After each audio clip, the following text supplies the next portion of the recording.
me see if it picks up. Cool. Nice. Okay.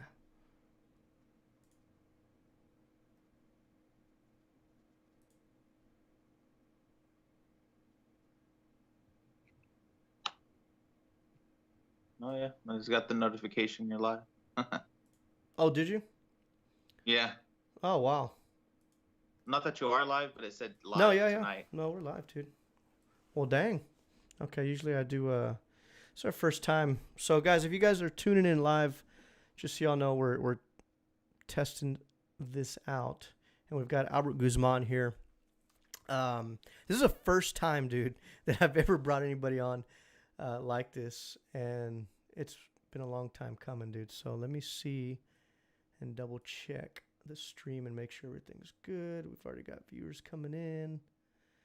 Let me load up this window, and we'll begin here. Okay. So, guys, a few weeks ago, what is it? Man, it's been a couple weeks, right? So I told you guys that we were going to talk a little bit about nighttime fishing, and that I was going to bring a buddy on just to kind of talk a little bit. I'm actually in. So first and foremost, we've got Albert Guzman here. He does a lot of nighttime fishing, so I figured, well, let me bring somebody on who's actually avidly doing this. And I don't know too many people who nighttime fish like you, dude. You actually, like, that's kind of your jam, right? I mean, do you do more nighttime fishing than daytime fishing, would you say? Yeah. No, for sure, man. Especially like during the summertime. It's mainly because like I get half days at work, so I'll run up real quick at night. Get maybe 4 to 5 hours of some nighttime fishing, and just turn and burn back to San Antonio, and make it back by 5 a.m. Get a couple hours sleep, and bam, I'm ready for work, man. What is it about that, though? I mean, is it you just feel like is your fishing quality a little bit better at night than you would say, or like your success, I guess, more at night than in the morning? Yes, I want to say there's a lot more action that happens at night, only because I'm not using my fish finder to really locate them. Mm-hmm. I know where they're going to be at, right? Yeah. I mean, there's, 30, 50 lights, depending which area I go to. And, I don't have to sit there and cruise by and try to really read my finder at all. I mean, it's as simple as standing up, taking a peek at a light. I'm like, man, there's some good activity going on there. So it's kind of, It's crazy, it's man. like shooting girls sometimes, man. Now, so let's go back a little bit. How long have you been kayak fishing for? Honestly, probably about a year and a half, man. A year and a half. Year and a half. Did you now, where'd you come from, though? Did you come from the boating side or just land based? How did you Not find even. kayak fishing? Like, how did you go from where you're at to just, you know what, I want to give this a shot? Yeah, really. I took a charter, man. Between June, it was like red snapper season. I was like, you know what? Let's go try it out. Went on like one of the 12-hour dolphin duck charters, for red snapper, and man, I was hooked since then. That was like probably 2 years ago, I want to say. Yeah. And then just And from so there. those dolphin docks, tell me a little bit about them. I mean, are you out there? Did you get seasick or did you experience any of that? No, man, it was smooth. I picked a good day. I mean, don't get me wrong. I've gone out on, real bad, and it was probably about 7, 8 foot seas, and I brought my wife with me, and she got seasick. So I guess it's just got to pick your battles, man. Yeah. And then you go from there to kayak fishing. And what? Yeah, I kind of Go I ahead. I'm went from sorry. like the boats over to like jetties and piers. Jetties and piers. That was kind of my next step. Were you kind of like one of the guys that just went out there and didn't care, or were you a little nervous, like to get out there on a small boat and start exploring? No, wasn't too bad. My first time on a kayak, uh, you know, went with the buddy, and he took me inshore. He was like, we'll start you off here, man. Like, in inshore, and it was a little Pelican 130 HD when they first came out, Yeah, and yeah. I kind of saw right away I probably shouldn't have I probably shouldn't have cheaped out on my first kayak, man, because it wasn't too comfortable. Put it that way. Nah, but I mean, you got hooked off of it though, right? Oh, right away. Yeah. I Yeah. mean, first out, hooked up on nice black drum on a lure. That was like a first. I didn't really know. I was like, so is Was this that your common? first? That was that your first fish? A That black was my drum on? first fish. No kidding. Was A a black drum on a lure on a kayak. I Wow. couldn't believe. My friend couldn't believe it. I didn't know. It was my first time. I was like, oh, that's cool. I thought it was a red. I saw the tail, and he's like, no, man, that's hard to do. So it was pretty wild. Took me a year of grinding to actually do that. That's wild though, man. You hear stories like that where they have just crazy first time experiences. I actually walked in, um, man, believe it or not, dude, I bought a fly rod, my first fly rod today, and I walked in and I'm listening to this dude, and he's telling me a story about this guy that was hesitant to buy a fly rod, and his first time out, he caught a 30-inch trout, and the guys were just talking about it when I was walking, and I was like, really? This guy went out there fly fishing, wanted to, didn't know if he was gonna like it. Went out there, and his first fish was a 30-inch trout, and he was telling us the story about it. But going back to you, it's kind of cool, man. To hear those stories of guys that go out there for the first time in whatever it is, and then they end up just scoring on something you don't normally score on. So that's pretty cool, dude. That's pretty About to legit. make me buy a fly rod now, man. I haven't even landed a 30-inch trout. Man, I'm excited about it. I'm nervous about it because I feel like I'm relearning everything. I don't have anything on the fly, so I don't know what that's going to do for the series and going forward. But it's definitely going to be a new experience. So that's something kind of new there. But man, dude, what shocked me about you, because I think I've had seen your name kind of in and out of Next Level Fishing on some of the interactions.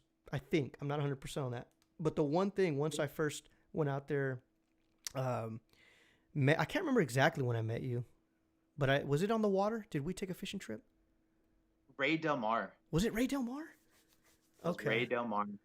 What blew my mind about you though was that, now thinking back, is like you went all in, dude. I Yeah. can't believe, like, how much money do you think you spent when you decided like this was it, right? I mean, you're going in from a Pelican, very minimalist, to I saw you get a Hobie, I saw you get a trailer, I saw you get this and that. I'm like, dude, this guy's got to be at least $8,000 to $10,000 in. I mean, how much did you spend your first year like that? Oh man, so I bought the Pelican. It was like, I think it was like $1,500 or something. Academy. Um, and then the next kayak was a used Hobie. I paid like 2,000 for a PA-14, PA 14. and then yeah, so it was an older one. It was like a 2014. It was in good shape. Um, so luckily, man, I was able to sell the Pelican, um, you know, recoup money on that and put that towards the Hobie. And I used the PA-14 for probably about, like, I want to say 8 months, or yeah, about 8 months to a year. Used it like solid, and turned around and sold it like 8 to 10 months later for pretty much the same amount, $1,800, $2,000. Sold it and went all in, man, on a 360 PA-14. So I was fun, man. I'm like, Yeah. So I mean, how much do you think you've invested in the first year doing all that? it's hard to say it because, like, in between there, I came across a great deal on the Old Town 106 PDL, Yeah. that I bought, dirt cheap. I don't know what was going on with the guy at that time, but he wanted out, and I was like, man, I'll pick that up. That was gonna be my extra kayak for the lights because I didn't have reverse, so I jumped in that and turned around and sold that a couple months later. Made I don't know, 400 or 500 bucks on selling that. It was in Yeah. good shape, like a year old, man, and people still want those too. So that's been like the benefit that saved me, is buying good quality kayaks that if I need to sell it, turn around, resell it, and put it towards something a little bit higher or more expensive.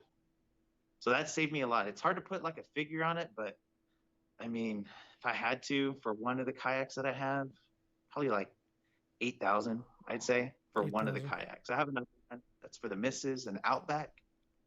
Um, It adds up, and I was man. like, yeah, it does, man. It adds up pretty quick. Yeah, yeah. And that's you know, because what's funny is I think I'd already known you by this time. No, I didn't actually. No, I didn't. It was a year before I knew you. Maybe two. We were going to Florida. It was Eric and myself and a few others, and we listened to the podcast on our way. It's kind of the thing to do, right? You got a 18-hour trip, right? So you're listening to the Extreme guys and their Kayak Fishing Raw podcast, and they're freaking out about that $8,000 mark and spending it. And one of their topics was that they had recently had a kayak angler that he just walked out of a dealer with 10K. Literally just spent 10K, spent it on the PA, the trailer, and some miscellaneous stuff, and the dude was just all in.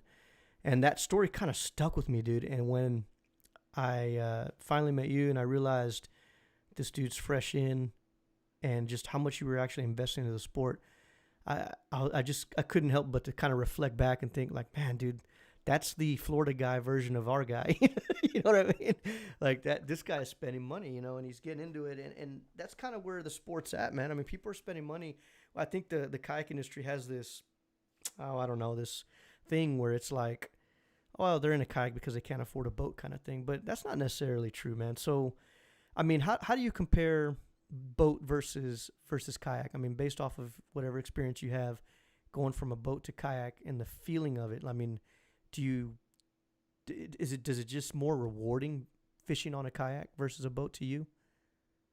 It's more intimate, man. I mean, you're right there with the fish. You know what I mean? Like on a boat, you feel like you're so far. I mean, you're still close to the fish, but that extra 6 feet that you're away from the water, man, just a huge difference. Yeah. I like the kayak. It's more rewarding too whenever you land a really nice fish. And Yeah. I think the kayak is, that's a ticket for me, man. It's a lot more fun. Bragging rights, man. I mean, everybody lands nice fish from a boat. You gas up, go wherever you need to go, man. But you can find them in a kayak. That's hard to do. Yeah. Intimate. I like that. Never heard of that explained like that. Here I am always talking about close combat fishing, but you said intimate. That's awesome. Yeah. No, that's a great way of putting it, man. So you guys are just tuning in, man. Feel free to ask any questions about nighttime fishing. We're just talking with Albert Guzman here. He's a buddy of mine who does quite a bit of nighttime fishing recently. Sort of learned that he's new to the industry. He's just kind of went all in kind of a guy. I think one of you guys already said that you kind of feel your pain. So I'm guessing you've kind of been through the similar things here as Albert. But if y'all have any questions about nighttime fishing, fire them away, dude, and we'll get some input from Albert. So nighttime fishing, when do you start? I'm gonna say as the sun's starting to set, man, I'm already, kayaking out to my spot. And I don't live, anywhere near those docks or anything like that. So you get a little bit of a pedal to get out to it. You know what I mean? Yeah. So once the So are sun you starts setting, busting? You're busting all-nighters? Is that what you're doing? I try not to. If I can get off the water in 4 or 5 hours, I'm set. But But if you don't have you know, anything to do the next morning, I mean, is it something you've done? Like, have you gone from dusk to dawn kind of thing? I sure have, man. I mean, I've done it before, and and I like it because if it's windy, you can still go out and you can find shelter very easily. So Yeah. it kind of opens up my windows. A lot of people are like, can't really go out, winds blowing over 15 or something like that. Well, you know, if you're in, some canals, 15, you're not going to feel it all the time. You're just going to feel it when you run out to the channel. But, if you're pretty confident and, safe, of course, you can go out in 15 to 20, just find shelter in the canals. Of course, you're going to, be limited on how many lights you can really hit up comfortably, but it's still doable, man. Yeah, for sure. So you talked about lights. You brought that up, which is sort of the next thing. So that's for some of you guys who are new or have never done nighttime fishing. That's kind of what Albert's doing. So you're going after these green lights, right? Now, is there a difference? Are there different type of lights whenever you're out there? Like, are there just normal floodlights versus green lights? Yeah, it's a mixture, man, and you can kind of see, the ones I love, the underground green lights, because you can see the fish so much clearer kind of see exactly what it is. You'll see a lot of, floodlights that are still green LED, but they're out of the water. They're on top. Those are still pretty good. And then you'll see kind of it's hard to say. It looks like the older style ones where it's not a green light. It's just, Kind of like a whitish. just yeah, it's kind of a whitish light underneath. So, Now, are you getting better but quality going from those to green, or is it just the seeing aspect of it? just the seeing aspect of it. I mean, I've caught just as nice a fish on, maybe that older style light that's not green, just on the regular white light under the water. Hmm. That's interesting. See, I've always, I've done it maybe a small handful of times, and I've always just targeted the green, but I've never known if there was, or I've never really done it enough to realize or to know if the color really matters. I don't know. Are you getting a little bit more illumination out of those green ones though, as far as how much light is actually being pushed through the water? Yes, I mean they do emit more light, but usually kind of what I use to alter that are UV lights. I bring my Uh-huh. own UV light to kind of charge up my glow lures. Interesting. Okay, so that's one of the so Ryan De La Rosario, what's going on? He said, have you ever tried the glow in the dark lure with that? Have you ever tried? All I use, man. That's all you I use, mean, really? that's it. I don't use white or clear or anything with like a sparkle. I haven't really needed to. Hmm. Um, it's pretty much just your basic white glow lure that does it. Nice, dude. Are you attacking it a certain way? Like, I mean, are you just throwing right in the middle of those lights, or are you kind of working the outer edges? Is there any strategy that you use? Yeah, so let's say, I'm going into a light and I see, some bait fish running around, but I don't see any active fish. No fish is actively feeding, no fish cruising through the lights. I'm not going to blow right through it. So what I'll do in that instance, try to cast over the light, Uh huh. kind of work my lure all the way back through it. So I'll cast into the darkness on the other side of the light. And granted, it's I've already charged my lure through my UV light, so that thing is glowing. I mean, I could see where my lure is going. It's so bright. So I'll throw into the dark, kind of work it all the way through the light, and then up to the kayak. And I'd say work it all the way up into your kayak, man. I've had him hit, a foot or 2 feet away from my kayak. No Following me. kidding. Wow.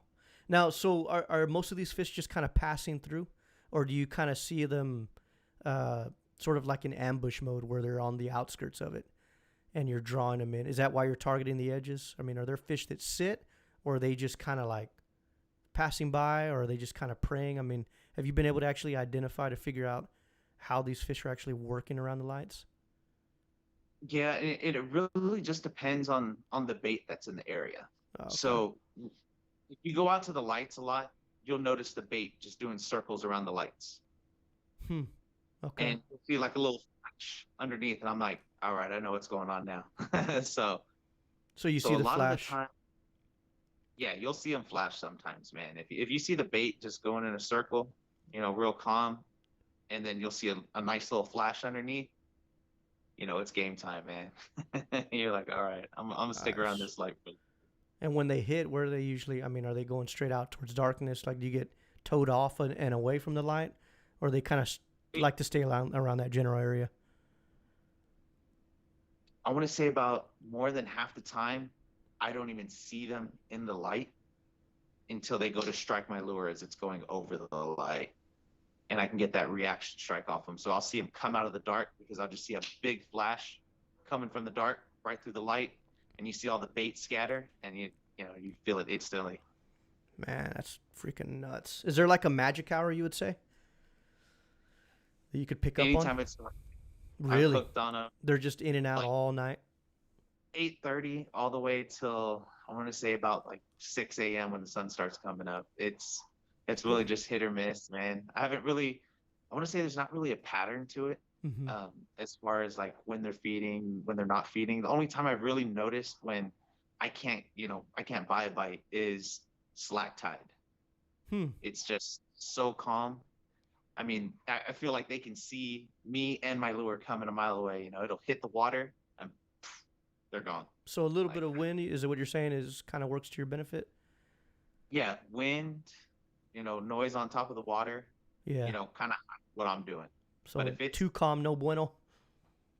if it's dead calm, man, I'm not. It's a big no for me, man. I have the best fishing I've had is when it's been rough out. I don't know Wow. why he does it to me that way, but That's that's been the interesting. best I fish. mean, that's kind of, the more I fish, even in, I mean, I don't night fish, but even just in regular morning and daylight, um, I've, I learned to just kind of hate calm weather. I like a little bit of whip there, man. It just seems to get everything a little bit more lively, just from head to toe, from bait to, whatever I'm trying to target. So it's interesting that that kind of carries over into nighttime fishing, even though you're under lights, which is obviously an attractant for them.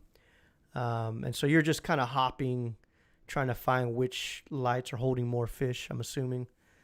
Um, do you have any? So is there any preference, any lures particularly that are working for you that, whether it be paddle tail or shrimp? One of the guys here is asking.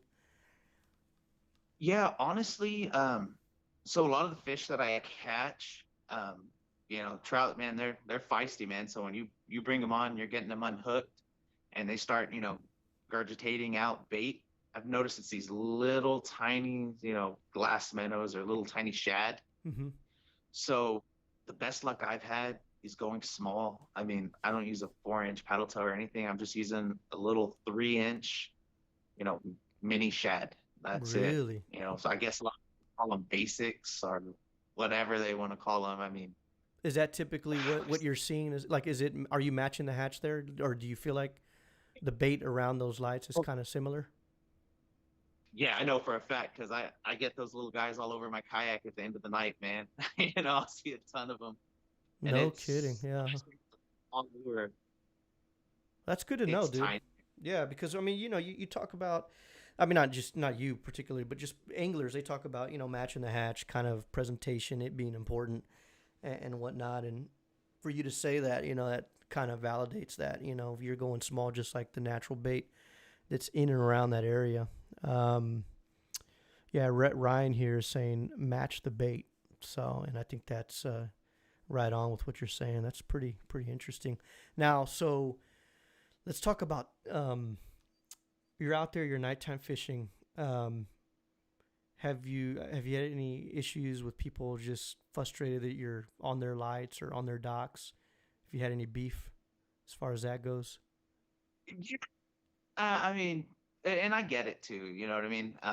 A lot of times, and it's not just kayakers out there; it could be boaters out there too.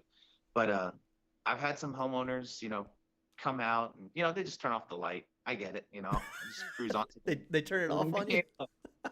Oh yeah, they'll shut it off real quick on you sometimes. And No kidding. when I say something, I mean it's happened to me maybe 5 or 6 times. Okay. Um, Rockport, man, they love to shut them off on you in Rockport. I'll tell you right now, like, and it's crazy because in Rockport, like some of the docks that will fish, like they're 30 yards away from the house, the end of the dock where the lights are at, and I'll see them come out and their little pajamas or whatever, and just they slam that switch hard and turn it off. I'm like, no, it's all right, I'll cruise to the next one.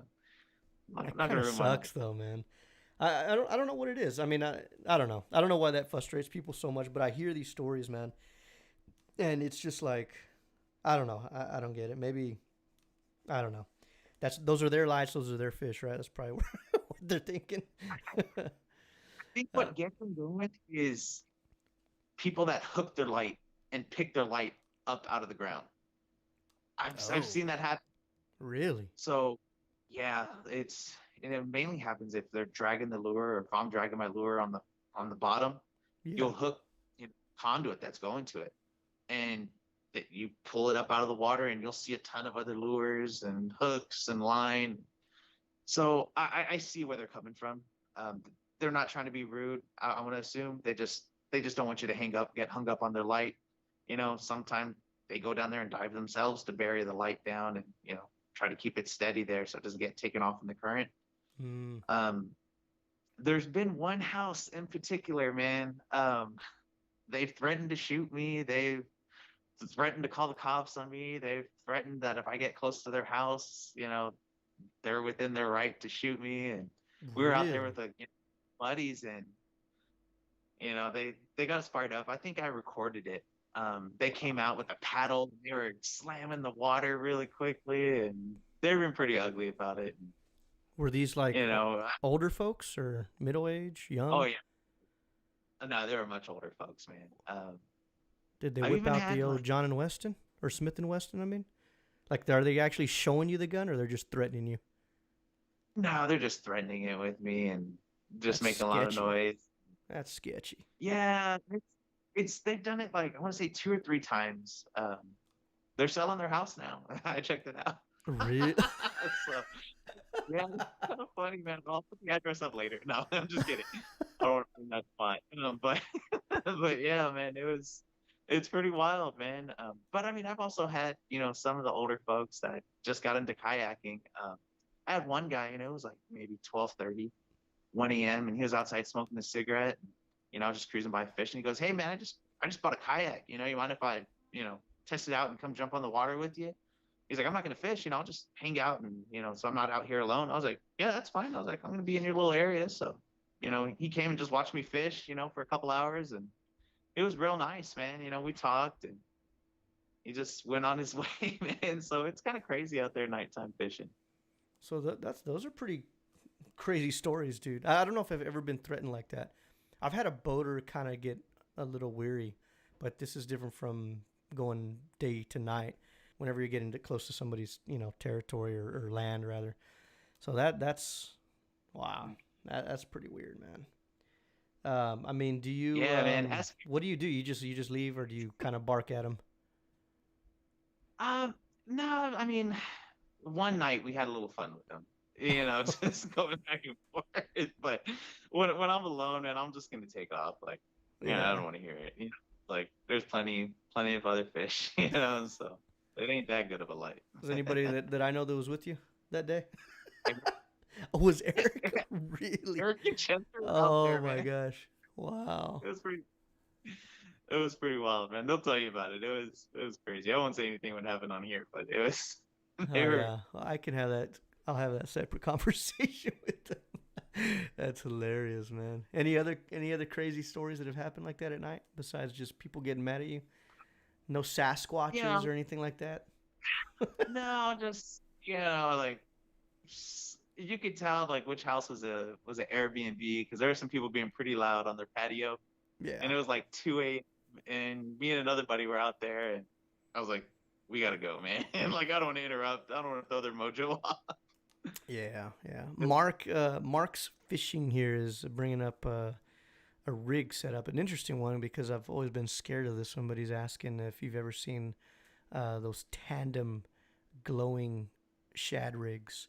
Would you ever consider Yeah, trying a tandem, or have you tried a tandem?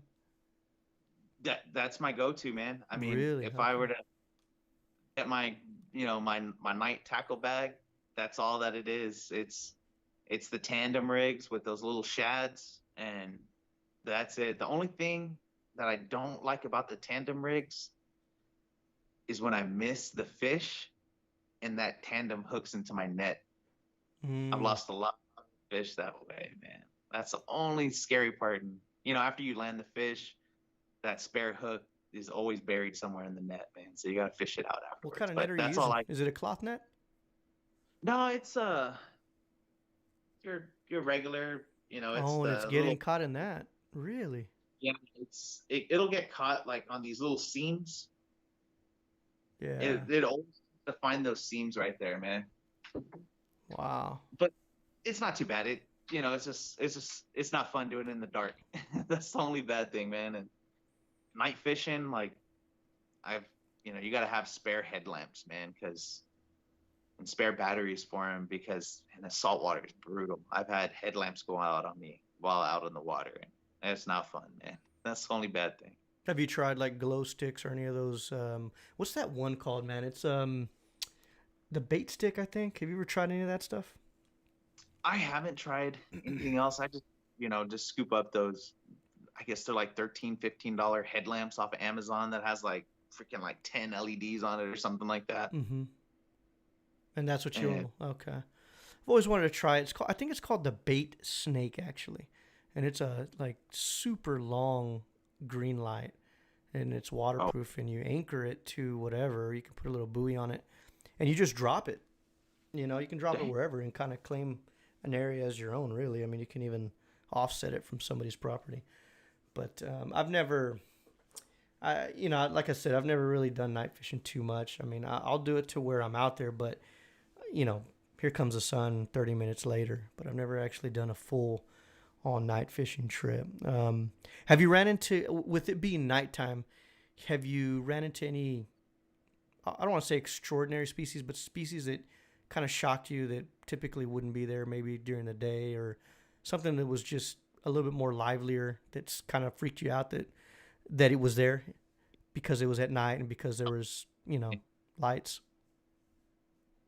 I want to say dolphins. I've had it Really? to where, kind of drifting into like, a ton of bait, and dolphins will start blowing up on it a couple feet away, Ooh. and it scares the living death out of you, man. That's probably like my biggest fear is like a dolphin not intentionally running into me, but blowing up on bait next to me. That's happened plenty of times. It's pretty shallow too. It's like, I don't want to say it's shallow, but it's like 4 to 5 feet. And when there's like, dolphins in the area, you can feel them like going under your kayak in the nighttime, Yeah. because you'll feel like the rise up, and it's a sick feeling because I don't have my headlamp on all the time because I don't want to drain the batteries. And whenever they pop up right next to you and pitch black, and you're just like, oh, okay, they're here. Turn Yeah. off your fish finder. That's Dolphins, one thing I've helped. yeah. Dolphins creep me out, dude. They really, like, I think I'm more scared of dolphins than I am of sharks, man. And only because of their, I don't know, dude. They're just intelligent animals, man. And I've had one kind of know that I had fish on the backside of my kayak, and I'll never forget it, dude. I swear this dolphin tried to literally grab it out of the back end, like it put its nose out, and that tripped me out, man. And now yeah, me and dolphins don't mix. That's the only fish I will probably punch, dude. But it's I don't know, man. It's, yeah. That I didn't know dolphins would go back there. That's crazy. Oh Definitely yeah, not night fishing now. yeah. That's like the only thing I'm really worried about. And if you run up on like I don't know, really like, I don't even know the name of the bird, man. It's like a big crane, or not a seagull, but I'm trying to think of the name of it. Oh man, oh, Pelican? pelicans. Yeah. Oh my God. Dude, those things scream so loud, man. I mean, because it's super quiet out there. I mean, it's you could drop a pin and hear it. Mm-hmm. And if you run up on a pelican that's just chilling, like boom, they yell and take off flying, and that like freaks you out in the middle of the night, dude. It Wow. does, man. Yeah, it's a little creepy. Mark Perez says, "What's up?" Mark was over there this past weekend along with yourself. Speaking of, we'll go a little off of nighttime fishing. We'll wait for some other comments to come in. But so you're recently here for the Hobie. Jesus, what's the name of the full name of it? It's the Hobie Owners Tournament. It's thrown Yeah, by Fanatic. So how did that go, man? Tell me about that day. Fin Factory one. Yeah, Fin Factory. How Yeah, did that? man. Well, let me ask you this first off. Did you pre-fish? I tried to pre-fish day before. I got like, it was an afternoon pre-fish that I got in, couple hours. Um, ran into a nice school of fish, man. There must have been maybe about like 50 to 75 that I was able to find, and they were small. They were like 20 and 21, and I didn't have a lot of time to really sit there and try to find the bigger ones, but I thought they were going to be there the next morning, man. They were there in the afternoon, but not the next morning. So I Now, think we when you covered say about. school of fish, are these schooling like on the surface, or you're just like setting adrift and running through fish? No, it was kind of between the islands, and I was, standing up and trying to see, look for bait. And you can see, about tons of them just cruising through in between kind of some of the the islands, like just around Boat Hole. Oh, okay. Yeah. So you did good then pre-fishing. I mean, your game plan was working, or at least you found something. Is that where you ended up going for the tournament day, based off of what you Yeah, I found tried. pre-fishing? Yeah, so I kind of cruised by that same area, see if they were still there. So that day that we pre-fished, north wind. It was a solid north wind. Tournament day switched up. It was a east wind, so kind of was doubtful that they were going to be there.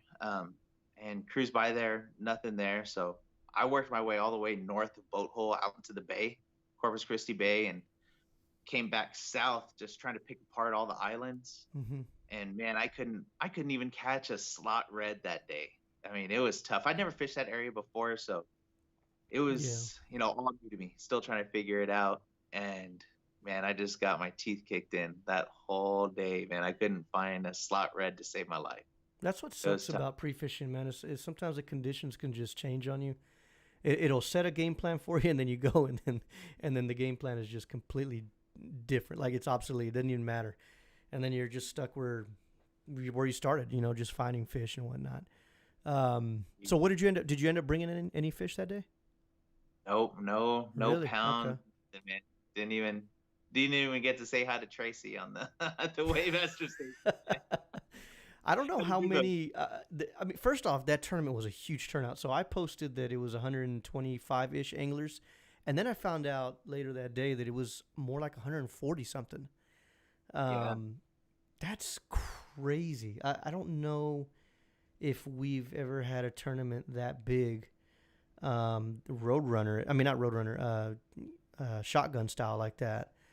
But what impressed me, man, first off, Mike and them did a great job on this. But what impressed me was that many kayak anglers launching on the water, and I didn't really feel like infiltrated, or I didn't really feel like somebody was too close. Right? It seemed like everybody had a good spread, and you can't get that on a lot of shotgun style tournaments, man. Which is good to know. That was like a good dry run for a huge tournament. I mean, this was a big tournament, but now I feel comfortable at least, and I'm sure Mike feels the same way. That if this thing were to ever go up to 200, plus anglers, there's room to work, dude, and there's a Oh lot of yeah. fish that can be caught. And because I don't know, do you think half the people caught fish that day at the Hobie I Owners was thinking, tournament? You'd say yeah, more? because a couple of my buddies turned in, one or two fish, and they still got like 50th place or something like that. Oh, okay. Wow, Yeah, dude. so I more than half caught fish. That's good. But See, man, that's good, man. That's good. I mean, what the spread from first to second place was, 14 to 11 pounds, right? Like usually Mm-hmm. it's a lot closer, but 3 pounds separated first from second. Because I think what was it? Second was like 11 or no, it was Poco, right? He had 13 pounds, Yeah, he had or did he have? 13. I think he had Yeah, oh, 13. Yeah, and then first had 14. Those pounds are good. Like so, in some of your outrageously buy-in tournaments, anglers that can put up some good numbers. A low end on that style of tournament is typically 10. So when you look at the spread, man, with Poco getting 13 and first getting 14, he may have got 12 actually. I don't know. I've got to go back and look at this. But the amount of anglers that got 10 pounds was, I thought was pretty good, man.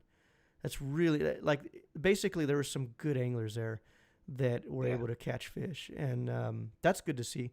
Because I mean, the next tournament after that we fished, I mean, there was a lot of guys that didn't even break 10 pounds, and oh, that this was Roadrunner, and this is going to areas where are highly scouted, and that's sort of their super honey holes. You know what I mean? So it's a little different, but I don't know, man. I felt we were joking about this, but we probably should have fished the same area that we fished for the Fanatic Hobie's owner tournament for the saltwater angler, because we apparently were pulling out more weight in the Laguna than we were elsewhere. So, um, wow. yeah, but yeah, that's just the way it goes sometimes, dude. I mean, I can't tell you how many times I've come up empty-handed, especially after a good pre-fish. It sucks, man. Sometimes that north wind this time of year can really change up everything back there. But how many tournaments have you done since you've started kayak fishing? I want to say want to say three. 3? Three was the no two actually no because there was the one in Florida that was an offshore one, shotgun style launch, and then yeah, this is my second one. This is my Okay. second one, so it was pretty fun. I mean, Do you I've got like them though? I mean, coming from, have you haven't won any, have you, or have you placed no on any of them real good? no not really. Does that frustrate you though, or are you just in it just for the camaraderie, just meeting everybody, and it's worth the time and money? Like like what's the mental state at where you're at, and you fishing tournaments, being that you're still fairly new to kayak fishing, right? So how does that feel? I mean, does it frustrate you, or does it make you not want to do them?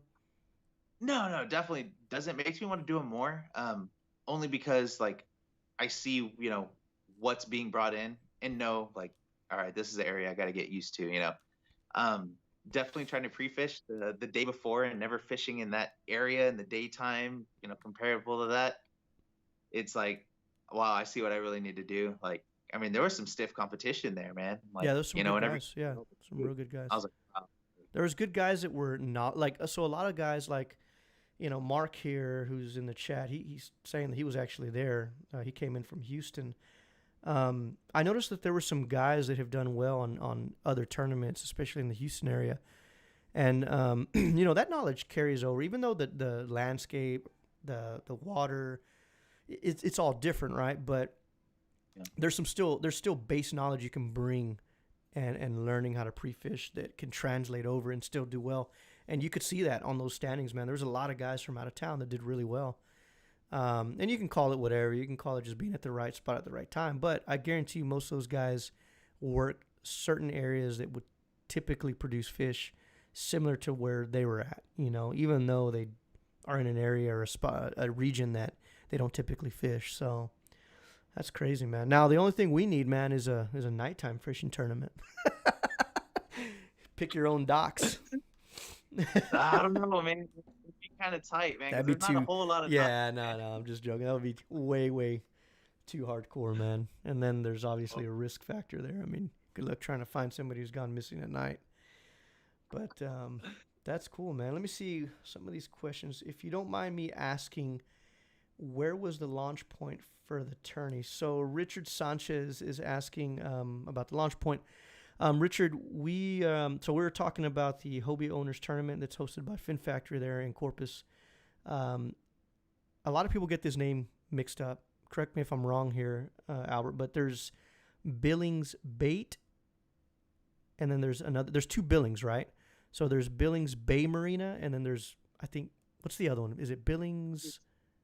Bluffs Bay. Oh, I'm sorry, Bluffs Bay. But aren't there two Bluffs Bays? There's a Bluffs further south of Waldron, and then there's the Bluffs Bay Marina, yeah, which is the one that we went to, where the Hobie tournament was at. Which is in Flower Bluff, technically. So yeah. So whenever you're coming off and you're going to the island, right before you hit the causeway, you take I don't know the name of that exit, but you're basically hooking a left, and there is a marina back there that's kind of hidden. A lot of people don't know that it's there, but it's really nice, man. And there's actually next to it. Is it Jupiter Street? What's that main road that goes to it? Is it Jupiter or Saturn? It's got like a planetary name. I couldn't remember, man. Or Jasper or something. There's one road that leads to it, and to the left is the marina. Sometimes it's not always open or up for public use. So if that's the case, if you keep going straight, there's like a little park there where you can public launch. I mean, obviously lock your doors and lock everything in it. Like anything else, you are in Flower Bluff. But yeah. Purpose, no, man, the bluff is rough. Yeah, the bluff is rough, man. Yeah, dude. Yeah, man. Well, that's no, I'm glad you had a good time, man. The prizes were off the chain there. Yeah, man. Yeah, Poco did well, man. We were basically fishing the same area. We had it was a grind, dude. I'm not gonna lie to you. Pre-fishing was, like you said, 100% different, and we were getting everything on spoons. But the problem with spoons was the way that they were hitting, though, they were short striking everything. So in other words, they were just barely grabbing on. And I had a couple of really nice upper slot reds that I kept losing because they were nibbing them. Now I won't say exactly where, but I will point out one interesting thing that we learned about these spoons and what they were doing that day. We noticed that when we were what did you use? Did you use spoons? Yeah, I had a couple of spoons like the Johnson Minnow, Gold Minnow or whatever. I don't know the exact ounce on them, but yeah, we were So let me ask you, whenever you were bringing those spoons in, did you notice the bait, like small bait fish, like the little pinfish that were kind of following it? Yes. Yeah. Yes. So what was interesting, or something that we picked up on, we were bringing in those, the spoons, right, retrieving them, and all the little bait was falling behind, and it was basically like, you ever seen those bass lures that have the minnow spread on them? I don't know what they're called, but it's like a weird wire lure, and it's got like a series of a bunch of little bait fish. And a lot of people catch bass and striper on those. Yeah. Well, that was kind of what was going on, dude. And so, but more naturally, right? And so we noticed that we kept feeling these thuds, these real strong thuds. Some of them were the bait fish kind of picking at it, but no, they'll hit. But what we noticed is the big thuds, man. They were actually the reds tailing behind the pinfish, and they were slamming the bait, and they were hitting the spoon. So what we ended up doing was, whenever we were feeling that, we slowed our retrieve down just a little bit. And when we noticed it, well, at least I did. I can't really speak for exactly what Buckle saw or felt as well, but I noticed that when I slowed it down, when I felt the brushing of the reds hitting the spoon, picking off the live bait, they would come around and nab the spoon, and that's how I was getting most of them. If I was a full inline sprint, dude, I was bringing reds next to the boat with the bait and not catching any reds whatsoever, dude. But it was a funky bite, man. It was real funky, and that's something that I noticed, and it was fun, dude. Took us a little bit to figure out the transition there, but it was a lot of fun. So we're going on 4 to 7 minutes. If you guys are just joining in, we've got Albert Guzman. We sort of feel free to rewind this, man, once we get off here, and you guys can join in on the discussion. Even though it's not live, you can comment below, and we'll answer it later. But we're talking a little bit about night fishing, something that Albert has done here, that I've noticed he's done quite a bit. Sort of still new, but he's coming around. His second year, right? Well, actually, this will be your second or third year in 2020. Second year? Okay. He's 2 years in. I've been trout fishing with him twice, actually. And he's done quite a bit just in a short period of time. Spent a lot more money than I would have ever imagined myself doing. I started off in a $300 Heritage, and this guy went from a Pelican to Hobie in an instant. I guess he just kind of knew, that this was it. He wanted to get into this. But night fishing, man, the amount of time that I've seen you, every time I talk to you on the phone or text, that's sort of like your first go-to when you get here, man. You're just already there. And you're always posting pictures, dude, of fish on that kayak. And so obviously it's working. I know it's a big thing. It's just not really talked about too much. Thought it would be kind of exciting to bring you on and talk about that. So one of these days, man, we need to go out there and you need to show me that, dude. I've fished a lot of those light areas, but in the day and sometimes in the afternoon or in the early morning going into sunlight, but I've never given them enough chance at night, and apparently it works because you're tearing them up there. So yeah, dude, we'll have to get together soon, dude. Are you going to be doing any winter fishing this year? Oh, definitely, man. I got my favorite board shorts ready. Do you fish the winter? Yeah, it doesn't get too cold here, man. I mean, granted, it was our first winter time, so I'm out in, like, if it's 50 degrees, I'm in shorts. I'll bring a sweater and stuff like that, but yeah, man, it doesn't get too cold. Well, that's good. I'm a sucker for it. I mean, I wrap up, dude. Who is Fishing Panda says night fishing in pitch darkness in the marsh is the best. Actually, now see, I have done that. That's sketchy though, and that's sketchy because There's other things lurking depending on where you're at. There's alligators. There's gar that surface. It can flip you. But the fish are definitely lively in the marsh at night. That's very true, especially around those full moon areas. Let me see if we didn't miss any questions here. Me and a buddy came from Houston. Gotcha. Max, launch point. I hope we answered that question, Richard, about that launch point, man. Who is bad to say we caught nothing but retards that day? I guess he's talking about the tournament. I guess who was there also during that tournament. That's funny, dude. Well, so let me ask you before we wrap this up. I always like to ask you guys, dude, because it's a fresh perspective, and sometimes I forget about how it feels. But what's some of the advice, man, that you would give to guys now that you're coming out of your first, going into your second year? What's some of the advice you would give to somebody who's in your shoes that can maybe take some, I don't know, maybe help them not make a mistake that you possibly made in picking a kayak, I should say. Kayak before you buy it, man. Try it. So Yeah, did you not try before you buy? Before you bought?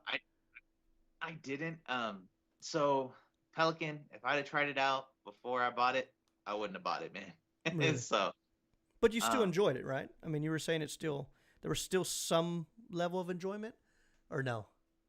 no, man, I didn't enjoy much of it, man. The drive clanked every time I pressed the pedal to go forward, so I might as well have been scaring the fish away every time I went. You jumped in a drive immediately. Okay, so Yeah, you didn't paddle. I You haven't paddled. I was forced to paddle one day, but yeah, I okay. haven't. Okay, no, I mean, that's the age that we're in now, man. I mean, some of those paddle kayaks now are, they're affordable for your first kayak. Maybe not for everybody, Yeah. but for a lot of people. How much did you spend for that, if you don't mind me asking? The first Pelican was like 1,500. Um, so not the cheapest, not expensive. It was new for 1,500, and I turned around and sold it. I think I took a couple $100 hit on it. I used it like a handful of times. Okay, and I loved it when I Hobie driving it. It was a lot smoother then. so But you converted it. Is that what you yeah, did? because I put it in, and then I also bought a PA-14 used. And it's kind of why I like led with, if you're gonna buy a kayak, try it out, because I picked up a used PA-14, and it had a leak. That's probably why I got it for cheap, man. It had a hole in the bottom that was hidden. Oh, it sucks. So I got, yeah. I mean, granted, it was an easy fix. You know, I had a Mike at Fin Factory. He fixed it up for me. Couldn't even tell, So once that was squared away, I used it like day in and day out, man. It was good to go. But picking it up at first, that's why I say, if you're gonna try to buy a kayak, just demo it, or put it on the water first, man. See if it's something that's gonna work for you. Now, what about gear? I mean, is there anything that you walked out with, or you got on the water and you were just thinking maybe a few trips later, I should have got this or I should have gotten that? Is there anything you would recommend there Yeah. for somebody new? Definitely, PFD, that goes without saying. Not only is it like make sense to have it, it's the law. You got to have Yeah. it. A whistle, but a thing that saved me out on the water was having a pump to get the water out. Bilge If pump? you do, yep, bilge pump, man. That was that was literally the third thing that I bought for my kayak, man. After Yeah. I had that scare. No, that's a good point, man. So is it a handheld, just manual bilge pump that you have? Yep, just a handheld. Let me see if I got it here.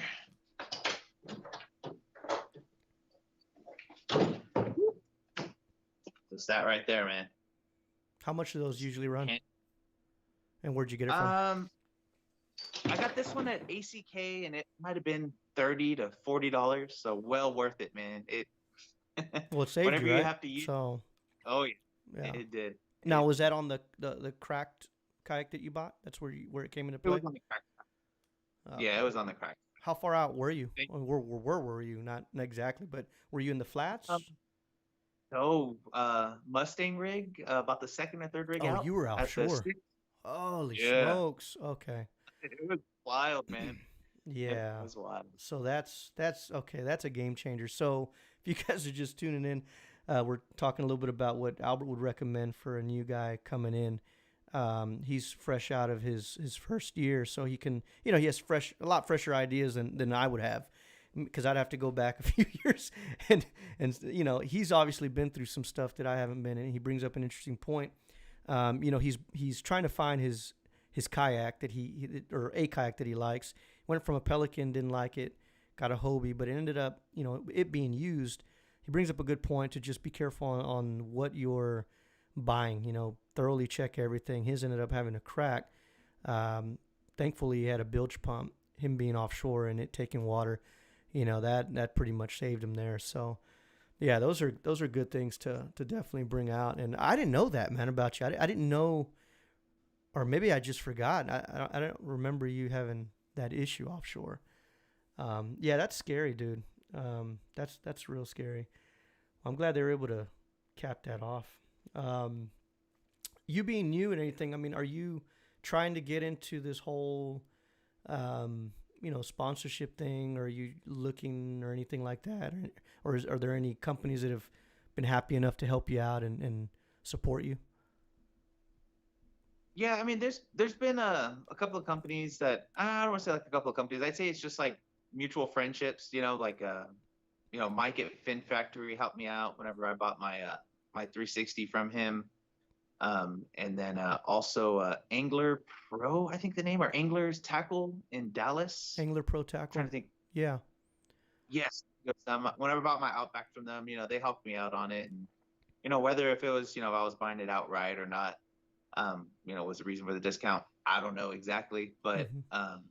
you know, whenever you're buying a new kayak and they offer to help you out like that, it's a small percentage, but it helps, man. Any little bit helps. I wouldn't So say as like going out and looking for it, writing yeah. letters, to companies.